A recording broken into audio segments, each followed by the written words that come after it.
You might not believe this, retro fans, but when I'm not living the life of a millionaire X-League presenter getting paid thousands an episode, I'm off enforcing law and order on American highways in a souped-up Porsche 928.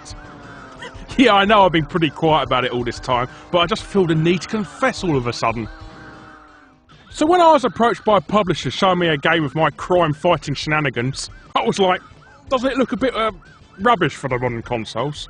And they were like, oh, don't worry, Larry, we've got access to a time machine, so I'll just go back and release it in arcades in the late 80s and call it Chase H.Q. And you know what? That's exactly what they did. Released by Taito in 1998, Chase H.Q. had you playing as a dashing Tony Gibson. I didn't want him to use my real name as I'm on a witness relocation program. Who must take down a series of mastermind criminals by chasing them down busy Chicago highways and ramming them until their car explodes. Hey, this is the 80s. Police brutality hadn't been invented yet. Of course, your elite driving skills alone won't get you to apprehend your target. If you've noticed, there's three rather curious looking symbols on the bottom of the screen. No, it doesn't mean you can only wash your Porsche at temperatures below 40 degrees. They're your nitros. Coincidentally, this was also one of the first games to actually use speed boosts. And very handy they were too. Even if they did leave you smacking into the roadside scenery half the time. Also, if you've noticed similarities on looks of Outrun, that's because the game is running on a modified version of Sega's Super Scalar engine, which is pretty much the Unreal Engine of its day. It allows sprites to move across screen at tremendous speeds as well as change size without needing to redraw them. Very impressive stuff back then. But where would an 80s arcade game be without it being ported to every format known to man? And that's exactly what Ocean did a year later. As always, some of them were hit and miss, as you can see. For instance, here's the Master System version. The Game Boy version. PC Engine.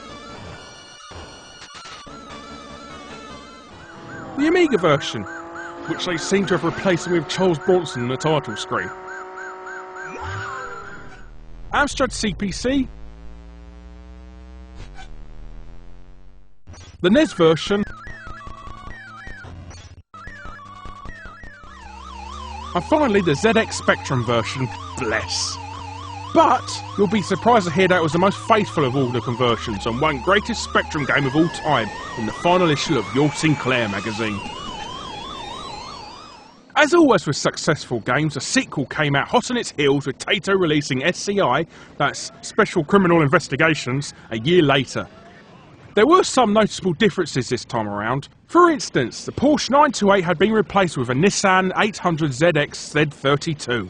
And you could also lean out the car and shoot your targets.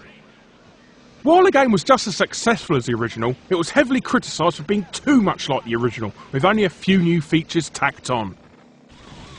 The series then fell into obscurity, Taito hoping to achieve the same success with console sequels for the Mega Drive and the SNES, but failed miserably as they changed the original format too much this time. They did resurrect the series in 2005 with Chase H.Q. 2 in arcades, but with no home port and the way arcades have fallen into decline these past few years, not many people got to experience it. Whilst Chase H.Q. has never achieved the same cult status as other driving games of its age, its legacy lives on, as practically every game that involves police chases has you repeatedly smash the enemy until they give up. The Grand Theft Auto Vigilante missions are especially a homagic nod to the series.